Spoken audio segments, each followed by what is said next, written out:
nganong ginganlan siya birhin sa manawag.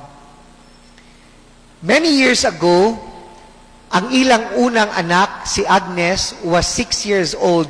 Una, kamagulangang anak, was diagnosed with dengue. Nya, si Alma, ang wife ni Gary, is a doctor by profession. So, ang nakalahi sa iyang kaso sa dengue, kay bisan pag 200 pa ang platelet, the child was profusely bleeding.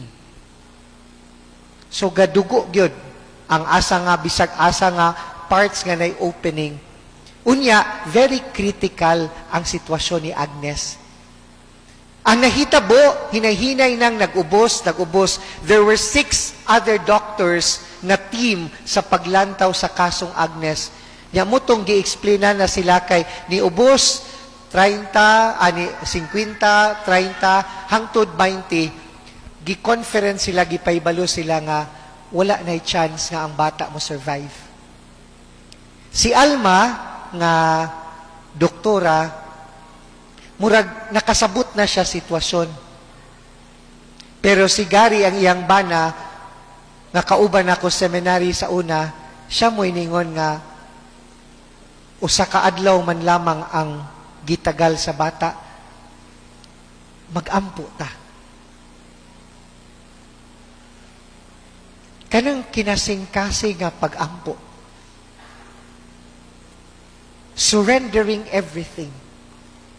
Unya, nakainumdum siya, nga naa siya'y kaila nga ningon nga, sampita ang birhen sa manawag. Sumutong ni Gary, human sila gaampo sila dito, iyang giingnan ang mahal nga birhen, mintras gaampo sila, nya critical na ang ilang anak.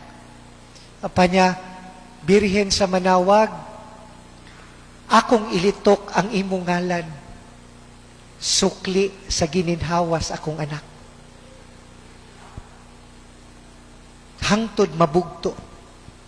So sa iyang huna-huna, birhen sa manawag, birhen sa manawag, birhen sa manawag, birhen, Our Lady of Manawag, Our Lady of Manawag. Sige ragyos iyang huna-huna. Kay kung muhunong siya tawag sa mahal nga birhen, ang iyang pagtuo, muhunong po ginhawa iyang anak. Dayong nisulod ang doktor nga naay tambal nga kinanglanon, bisag gahulat na sila, mutong pagawas ni Gary, ni palit siya sa pharmacy, na disgrasya pagyud siya. Pero minsas gagisgrasya siya, pagkaligid gyud iyang sakyanan, gamotor, pagkaligid gyud, ang iya ragyong huna-huna, birhen sa manawag, kay ragi, kung muhunong siyag sampit, muhunog ginhawa iyang anak. Pagbalik sa ospital, birhen sa manawag, silang duwang Alma, gakupot sila, unya gakupot si Gary iyang anak, birhen sa manawag, birhen, uninterrupted calling of the Blessed Mother. For hours, hangtod nga maghulat na lang silang inong, wala na ang inyong anak. Pero mintra sila gaampo, gatawag sa mahal nga birhen, ni hinahinay sa ka, 25, 30, 40, 50. Hangtod nga ang doktor nga gaatiman, apan niya, og moabot lang nig 90, niya, mo stable na ning bata, even at 90, luwas na gyud pataa. Karon si Agnes nga gidengge when she was 6 is now 3rd year proper medicine. Ni survive si Agnes. Munang ilang ginganlan ang clinic, birhen sa Manawag Medical Clinic, kay ang atong inahan nga si Maria, dalangpan para sa atong kaayuhan.